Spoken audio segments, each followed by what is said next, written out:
Aloha, guys. Thank you. That was awesome. I really enjoyed the metaphor, I guess, or the story of managing expectations. And I was wondering if you, like, we've all heard that thing about like under-promising, over-delivering in terms of business, you know, as a creative. But when you go into a pitch, say, and this is a passion project, do you guys approach it with that in mind? Like start off with a little bit of like lowering expectations and just kill it? Or do you go in there and project like, no, this is it, like you guys need to hear this, confidence kind of thing? It's a very good question. Both, right? It helps to have two of you, so you can kind of do twin Dolby Digital. So if you can clone yourself, I highly recommend it, because then you can do both. No, we do both. We go in and we try to self-deprecatingly lower the bar and like make fun of ourselves in the situation in a meta way. We have one of our best friends is incredible at this, who he's a writer. He was on Rick and Morty. He became the head writer, and then he launched all of his own shows. And he goes into pitches, and he doesn't take anything in his life seriously. He's just like one of the funniest people we know. And he'll systematically just make fun of the entire process of pitching as he's pitching the funniest thing you've heard, and he sells every time because it's so effective. We're not that funny, so we can't pull that off to the same extent, but it's always nice to like lower the bar and then show up immediately after with like a giant pole vault and like, you know, hit it really hard. And to add to this, any answer we give, I'm going to say, don't take as prescriptive, because the whole point of the talk and the paradox at the heart of what we're trying to communicate is nothing that we do is going to be right for you, right? So whatever way you pitch that is effective to you is going to be effective to your audience, because you have to move yourself first before you can move somebody else. And if you're trying to move somebody else in a way that you think they're going to want to hear will be effective, it's not going to be as effective. Like Aaron trying to deliver the speech I wrote today. Yeah, right. I'll give a personal anecdote about that, which is, pitching is tough, especially when you're introverted writers and you're used to letting your work speak for you. To have to learn a skill where you essentially have to be a performative actor and pitch a story it's like being a stand-up comedian into just a dead room, right? Like you've got executives that are poker facing you. Thank you for smiling most of the time. Yeah. It's just and we were terrible at pitching for those first 10 years. It's probably why we didn't sell anything for 10 years, to the point where we'd be so anxious and nervous to present that we would create giant pitch boards. We would like read what other people did to pitch. Oh, that's effective. We'll put together a giant pitch board to take in to pitch to Steve Carell and try to do a song and dance and pony show that was horrible. Yeah, like this. And it was wildly ineffective, and to the point where when we finally realized, oh, you just tell a story like you're telling it to kids at a campfire. Like, imagine you've seen the movie and you're just telling it to somebody after, oh, I saw this really cool movie. It was called John Wick 4, and there's got a dog and a staircase, and you just start telling people like what's cool about it, and they go, oh, I want to see that movie too. That's the casual way of pitching that is passionate and effective.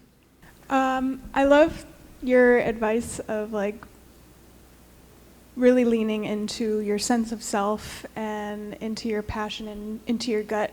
I'm curious about what you did personally to cultivate your own personal taste and gut and instinct. Well, again, if you can clone yourself, then you can have a conversation with that person, and that might help. But if you can't do that, I don't know. Nothing. It's there. I think that's what we were trying to say in the talk earlier. Get quiet and listen.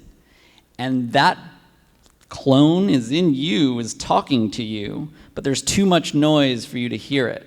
You know, right? Your hair tells me you know.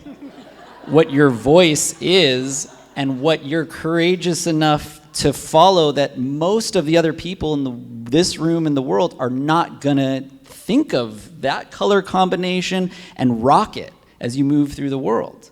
So that's you, and that'll be different from us, right? And so it is a muscle you can train by getting quiet, by listening, and by pursuing it. Do those bench presses with your own instinct and core. The more you follow it and practice it, the stronger and louder it'll get. And you just got to find the inspirations, the things that do that for you out there, that resonate with you, and then ask yourself why. I think the hardest thing to establish is a voice as an artist, right? Whether you're actually singing and having an incredible voice, or the voice as a writer, or a director, a visual look, or an aesthetic, or a voice. And you only find that voice when you can turn out all the other voices and influences and hear your own voice, right? There's so much sound and fury. There's so much that, you look at Tarantino, and he's like the most postmodern pastiche mashup of all of his influences, but it's also his own unique, distinct voice. So he's taking everything, and then he's getting quiet and figuring out what that is for himself. Oh, you guys are awesome. So refreshing to hear you guys talk about your process. I actually had a question. It's been burning the last week since I knew you guys were going to be here. Have you had a chance to experiment with ChatGPT in your writing?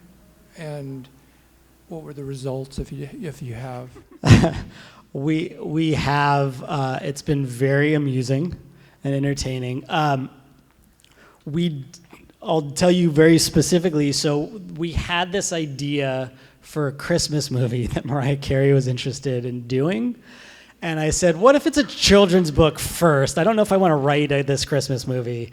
What if I do a Christmas? I don't even know if I want to write the children's book. But what if ChatGPT writes a rhyming children's book for me using these prompts?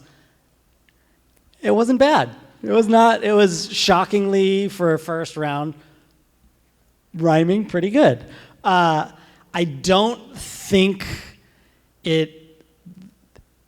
what it spits out, if you type in a scene, like I think we did a Howley surfer at Waikiki gets into a territorial fight with a local surfer, try to use pigeon as much as possible, prompt, go. 3-page scene. And it spit it out. And the scene was about on the level of like first-time scripts that we read that people send us, where it was decent, well executed, knew the format, and had no voice. No voice. Yeah, and so again, back to the question over here, like, how do you develop your voice? Don't write with ChatGPT. That's look, it's gonna get smarter. It probably will have a Tarantino at best voice, like he was saying, a pastiche of all of its other influences that it's sucked into its neural network and spit back out. Will it ever have a unique, original, its own voice? One day, maybe, but it's not close yet, and so it doesn't really concern us yet. Thanks, guys. So talking about the journey and the process, but also I think as creatives, a lot of us work for ourselves. Maybe some are at the beginning, or some have been working for ourselves for decades and are more maybe towards the burnout end of things, actually. But how do you maybe describe some things that you do in your daily practice? I noticed just when this talk came up and stuff that you guys don't have public profiles on Instagram. So I heard a bit of the snark when you're talking about those dings and pings and notifications that come up to distract, right? So I'm like, maybe that's a tactic they use, is they don't have public Instagram profiles. So maybe if you could just talk on what your daily practice looks like, or things that allow you to do these big, time-consuming creative projects. I'll let Aaron talk about the daily of it, which is an evolution, constant conversations, constant trying different things still, after constant improvements, especially this year. In the past 3 months, we've radically changed our process to how we approach things for the better, got kind of in a rut of how we're doing it. I think there's two things in what you're asking, and one is like, how do you turn down the noise of the world? And here's advice I got from this great book, nonfiction book that came out last year called Humankind by Rutger Bregman. He's like a Danish social scientist. It's sort of like an antithesis answer, call and response to like the Malcolm Gladwells and Yuval Noah Hararis of the world.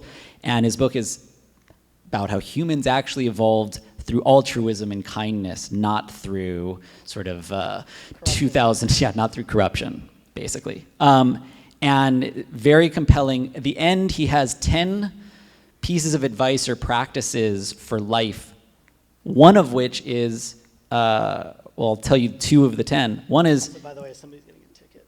Somebody's getting a ticket outside if you want to run, and if that's your car. Okay. You're getting corrupted by the city and county outside. One is get off social media. It is the loudest noise way to lose your voice and yourself and compare yourself to other things and corrupt your selfhood and identity and true voice and spirit. So we are not on social media. Unless you use it as a marketing tool. Unless you use it to like create a genocide against people in Myanmar, which is kind of when I got off of it, but that's another political statement, and we're avoiding that today. The other one is avoid the news. I stopped reading and listening to the news. I'll check in when something's important. If something's really important, like Trump getting indicted yesterday, people will share it with you and tell you. It's amazing. You will still be informed. But do you have to be part of the fear cycle that the news generates? I got off of it. It's life-changing. It helps you focus on a different reality that is just part of the larger paradoxical world, which is life isn't as scary or fear-based as the news cycle wants us to think if you don't let it be. You can filter every information in a different way. So that's one. You want to talk about the daily? Yeah. Daily practice, which has evolved, I'd say in our 20s, we weren't the most talented writers we knew. We were the hardest working, probably from going to Iolani from kindergarten. So we would just work 12 hours a day every day. Which is not conducive as an artist, right? Like usually now it's like after 4 to 6 hours, I'm pretty tapped creatively. So it's finding moments of focus. And so I'll turn off my Wi-Fi and computer, and we have young kids, so we'll work during like school hours, essentially. And that's different. Everybody has their own rhythm. Some people work better late at night or early in the morning. For us, it's for our lives and balance. It's better to work when the kids are away and we can turn off Wi-Fi. The most distracting, corrupting influence creatively is each other. Honestly, we'll be texting each other throughout the day, and anytime you're in the middle of trying to write a sentence or a word and you get a text ping, you're going to be distracted and try to look at it, whether it's your agent or 99% of the time your twin brother. Who's asking you a creative question about what he's working on, like that's distraction. So we've gotten better at just turning our phones off and being, here's 4 hours that I'm just writing. Even if I'm staring at the computer and not getting anything done, or just staring out the window, like that's part of the process.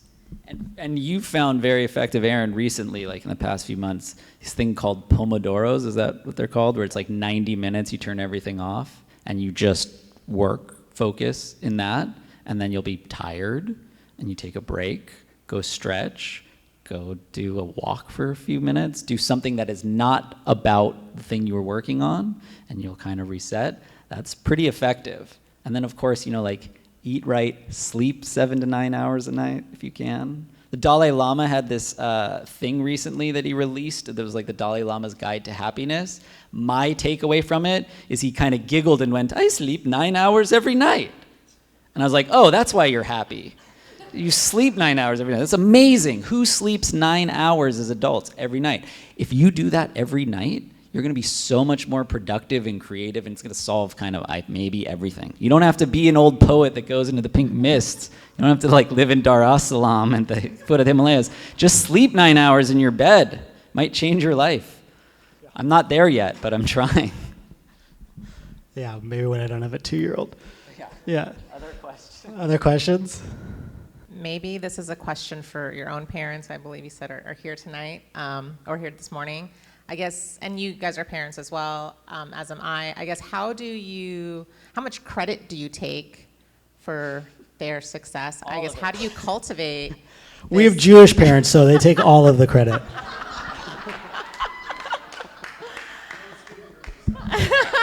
And they've earned it. They deserve it. It's all. Yeah, I mean, how do you raise children to become these adults who are so disciplined in their craft, especially if they're pursuing the creative avenue? I did hear, send them to Iolani, got it. Yeah. Right, there's another one. So the question is, how do we encourage this? How did you encourage it, and so that they could not only be creatives, but do it so well? Like, they're very disciplined in their craft, and they've developed habits. And even after, failure or disappointment, they still continue to pursue that gift. Well, I'll try and give an honest answer here rather than I immediately go to snarkiness. I think, we decided early on, because both of us consider ourselves artistic, free-spirited souls. That was our original attraction, so we wanted to encourage that in our children, to be free thinkers, free spirits. We always shared the creative life with them, and all of everything from Joseph Campbell to Jon Stewart to Howard Stern, all of those type of things. And also, I think the part where they got the incredible discipline to pursue being creatives, which is not an easy route and not encouraged by a lot of parents. Usually they want a more set path, particularly as Jewish parents. You're going to be a lawyer or a doctor. What are you thinking? But we always encourage them to be creatives. And we also, the older one that Aura mentioned, went to Honolulu, where 4 out of our 5 grandchildren go to, which literally means happy work. And it's encouraging that kind of lifestyle. And our oldest son went there, and we assumed that they would be accepted as well. But they had a policy at the time where, because there's only 1 class per grade, you all move up together, that they didn't have that. They believed that twins needed to be separated so they can individuate, and that wasn't part of our philosophy as identical twins. We just thought they were born with a unique, magical connection with each other, first and foremost. So when they didn't get in, they got into Iolani, and we had some other options, but we decided, they're going to get the creative and the free thinking and the warm and fuzzy and the laughter at home. Maybe they need that discipline that a school like Iolani offers, as opposed to Honolulu, happy work, to do your damn work. No, wait a minute! I'm not done yet! I got to interrupt before this becomes a PSA for Iolani. I don't want to endorse that entirely. But if we were synthesizing, have super supportive, awesome, creative, hippie parents, and send your kids to a rigorous school where they'll try to crush that out of them. But your home life won't let them. No, our parents should really, thanks Dad, that was awesome, should be up here doing a talk. Our dad is Don Tiki, if you don't know, he brought back exotica music when it had died out. He is awesome, and our mom has done 1,000 creative things in her life, so we get it from them, is the short answer. We resonate with so many of the things you talked about today, especially the poison apple analogy, which I wrote down really fast. But one thing I want to ask you as business partners, because you're in a creative field, how do you take a break to keep your creativity going? Because we get burnt out. We start January like, yay, and by April we're like, what are we doing? We're tired. So what kind of things do you do to stay inspired, or so that you can walk away and come back and write? I'll give you two-pronged answer to that. There's the daily and then the sort of globally, right? Surfing helps for us. Whatever, like physical activity, whatever it is that helps recharge you and fill you up, and finding that balance, I think is important. It's very easy to burn out. And when you do burn out, it's very hard to climb back from it to a place of wanting to and feeling creatively energized. It's like, once your car dies, you have to like replace the entire battery, sometimes even the whole engine, right? And we've done that in the past. That's when we used to work 12 hours. On Moana, we worked 7 hours a day, 120-hour weeks, often didn't sleep 3 nights a week, and took several months to recover from that. So it's not doing that again, which leads to like the daily practice of trying to find more balance and trying to know when you're hitting those limits, which is if you're starting to feel burned out, then it's just stepping away and being like, this is the process for me right now. It's not coming, or I've tapped out for today, so now I'm gonna go for a walk and just think about it, or I'm gonna call somebody and just have a conversation that's unrelated, and maybe it relates down the line. Like we said in the talk, if you can divorce yourself from the outcome of what you're creating, and that as a goal entirely, and invest yourself only in the process of creation, you may not burn out ever, maybe. And because it's no longer towards, right? Like you can be kinder to yourself. You can be forgiving on any minute, hour, day, if it's not coming, because you didn't give yourself a X amount of words you needed to hit that day, to a number of pages, and if you don't get it done by the end of the month, then, and look, sometimes we're on deadlines, and we have to deliver, and we have to, that's where Iolani comes in, you have to be time-oriented and stuff. But if you're doing it towards an outcome, we have to constantly just let that go. Today, I'm loving filling this blank page with if it's one good idea today, and do that. And then the global thing I think you were gonna say is pick projects that fill your cup rather than drain it. And that's the corruption. Well, that's the super important one. When you're working on the right thing, it's constantly re-energizing, even when it's hard. Even when it's like our Carl Sagan one that nobody wanted us to write, we've rewritten that thing 100 times. Every year we like relook at it. Oh, I could fix this here. And every time we look at it, no matter how many hours we pour into it, it's constantly, it's regenerative as a project. Whereas we've had lots of projects. We spent 2 years over COVID working on a project that was like deeply draining because it was the wrong project.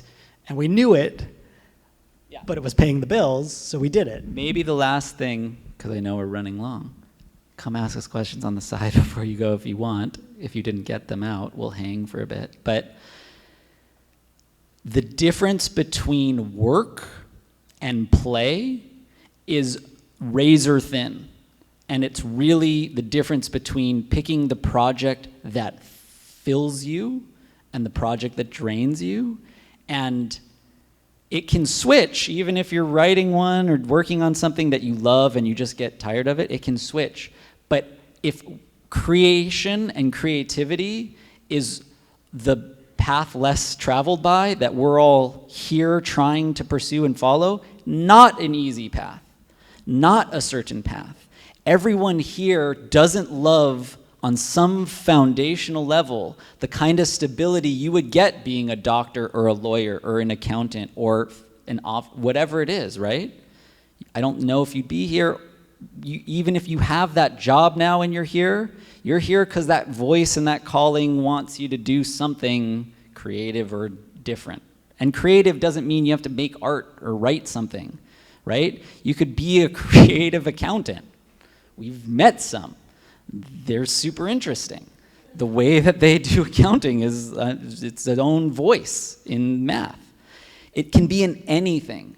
But if this is your life, and this is the only life you have, then pick the things that feel like play as often as you possibly can.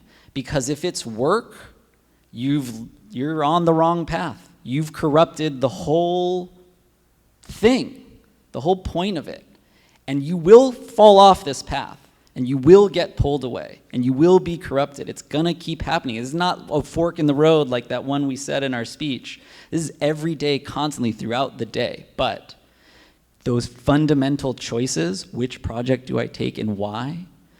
Don't go, what's the outcome? Go, what am I waking up excited to work on today?